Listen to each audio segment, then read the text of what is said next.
ang tinig ko'y pakikinggan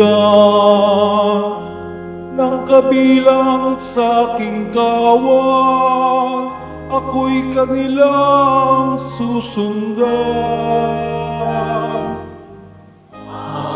Hallelujah.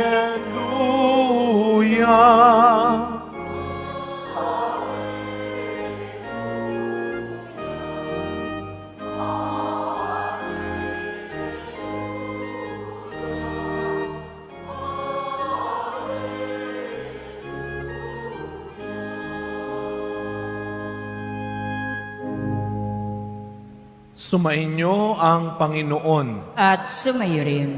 Ang mabuting balita ng Panginoon ayon kay San Mateo. Papuri sa iyo, Panginoon.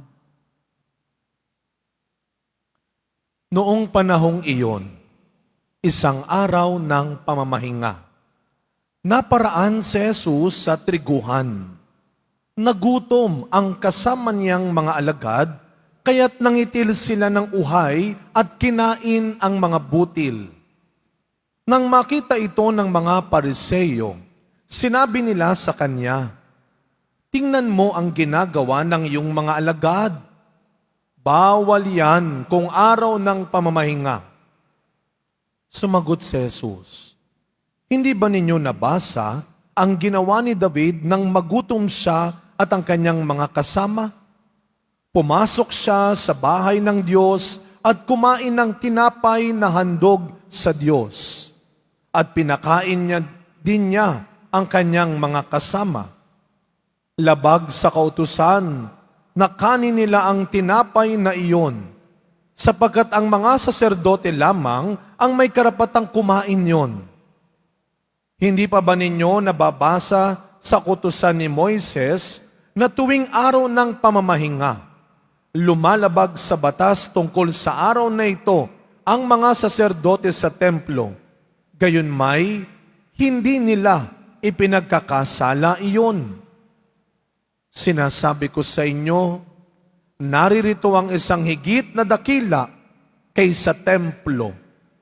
Hindi sana ninyo hinatulan ang mga walang sala kung alam ninyo ang kahulugan ng mga salitang ito. Habag ang ibig ko, hindi hain. Sapagat ang araw ng pamamahinga ay nasa ilalim ng kapangyarihan ng anak ng tao.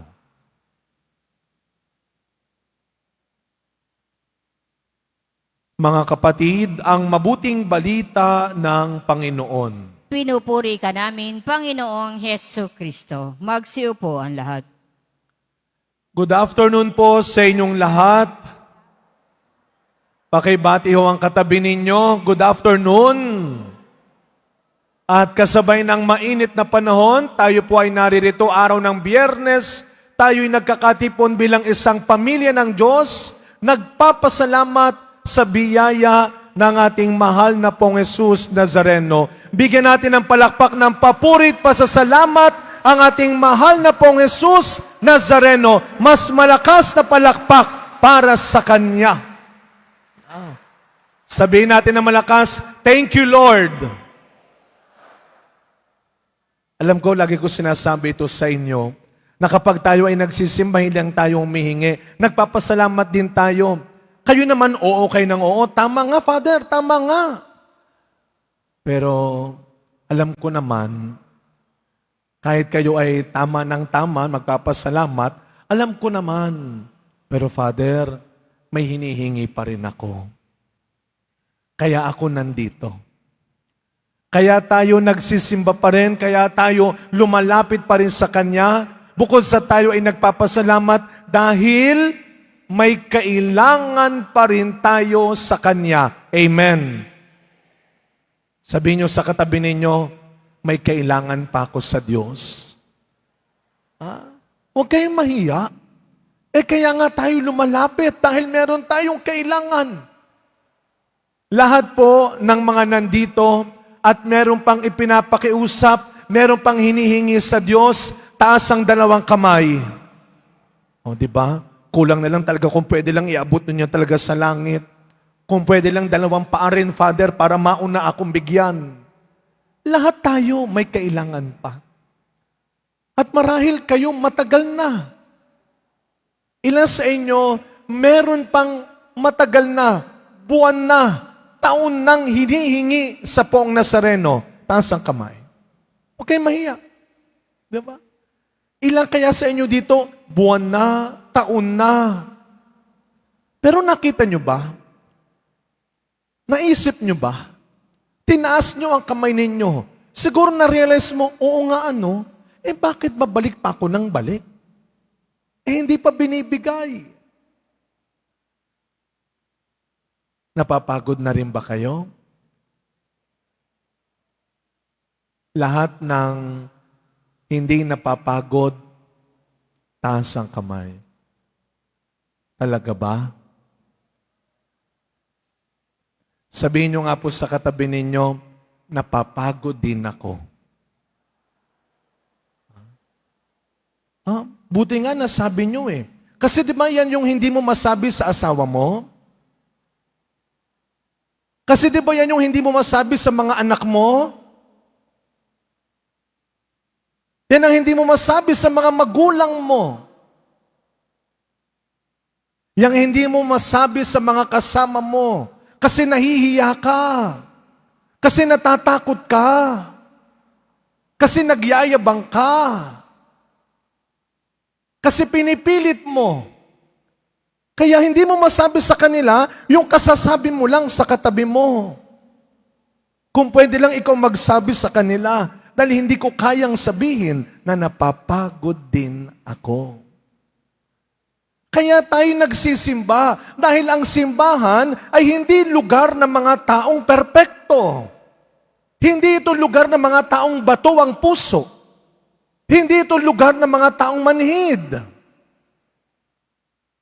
Ang simbahan ay lugar ng mga taong nangangailangan ng paggalinga, ng pag-unawa, ng pag-intindi. Sino nagsimba kahapon? Kung kayo ay nagsimba kahapon po sa aming nobenaryo kay Saint Charbel Macluf, ang miracle monk ng Lebanon, sa next Friday, fiesta ni Saint Charbel. Kagabi, sa aming nobenaryo sa kanya, ang ganda ng sinabi ng pare. Kasi nga ang ganda ng ebanghelyo kahapon, naalala ho ninyo, kanta to may English noon. May Tagalog na rin ngayon.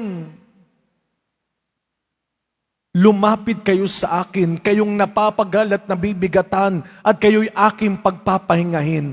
Come to me, all you who are labor and burden, and I will give you rest. Ngayon, bakit ka mahihiyang tanggapin ng katotohanan na napapagod ka rin, nauubusan ka rin? Dahil ang Panginoon mismo ang nagsabi sa kanyang mga alagad, pagkatapos nilang magpagaling, magpakain, magturo, at sila'y bumalik sa Panginoon, ano ang sabi ng Poong Nazareno? Humanap kayo ng ilang na lugar, at doon ay magpahinga kayo. Ano ka ba? Ang Panginoon mismo ang nakakaalam. Kaya ano ang sabi ng unang pagbasa natin? Ano ang sabi ng Panginoon? Sabihin mo kay Ezekias, nakita ko ang kanyang pagluha. Narinig ko ang kanyang iyak at dalangin. Kaya kahit ano pang gawin mong pagtatago, pagtalikod, pagyuko, naririnig ng Diyos ang hikbi mo. Nakikita niya ang mga pagkakataon na nahihirapan ka na, napapagod ka na kailangan mong magpahinga. Saan ka napapagod ba kasi? Ang ganda nung sabi nung pari kagabi. Saan ba tayo napapagod? Sa pagtatrabaho lang ba? Hindi sa pagtatrabaho lang ba? Itong ating mga volunteers, itong ating mga ihos, napapagod din yan. Ilang misa ang sineserban nila. Kayong biyahe ng biyahe, napapagod din yan. Kaya nga nakakahiya. At nakakaawa, yung mga lumalaban naman ng patas, na winawalang ya.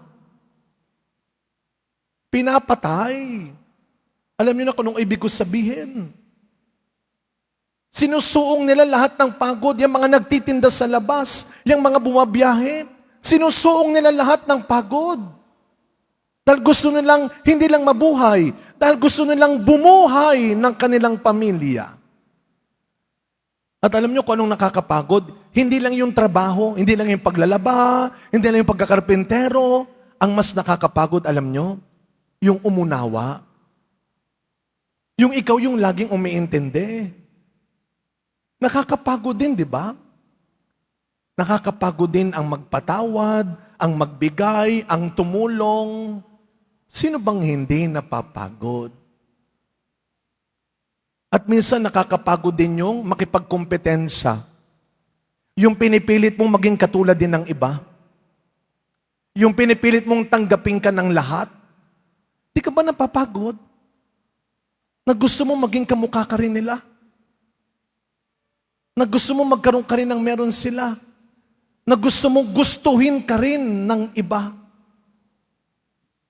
Kaya minsan sabihin natin, parang wala nang magandang nangyari sa buhay ko, no? Nakakapagod bang maghanap ng maganda, ng mabuti sa buhay? Makinig kayo. Minsan sasabihin mo, parang wala kang nakitang maganda. Makinig ka.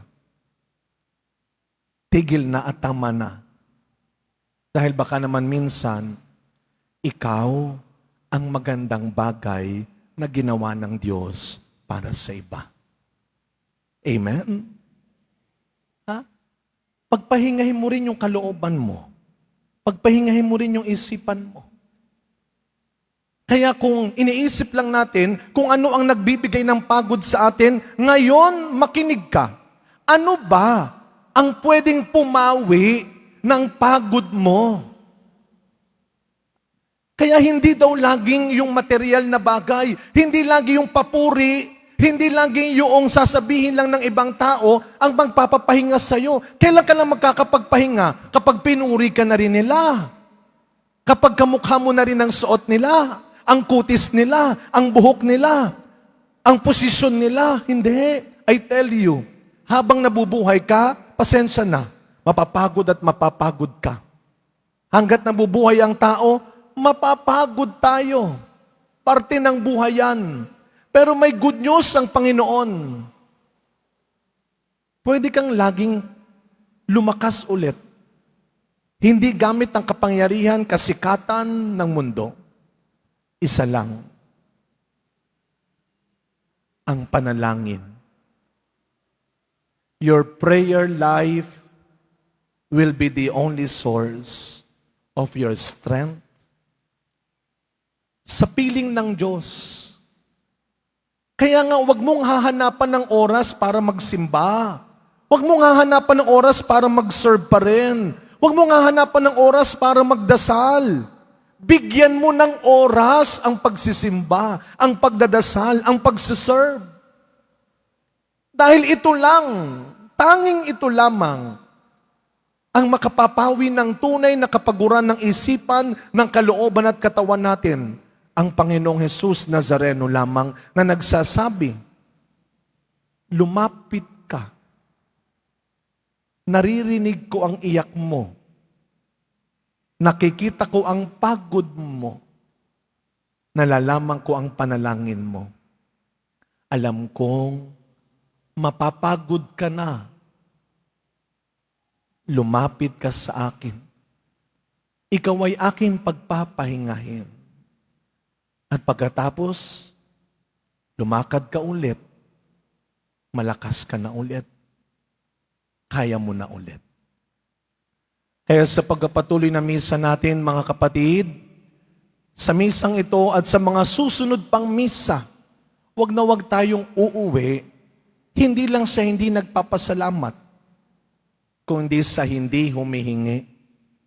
Bago ka umuwi mamaya, bukod sa thank you, ang isa pang dapat mong wag kakalimutan, ay ang salitang, I need you. I need you. Poong Jesus Nazareno, sa lahat pa ng mga hamon ng pagod na haharapin ko, basta kasama kita, kakayanin ko. I need you. Amen.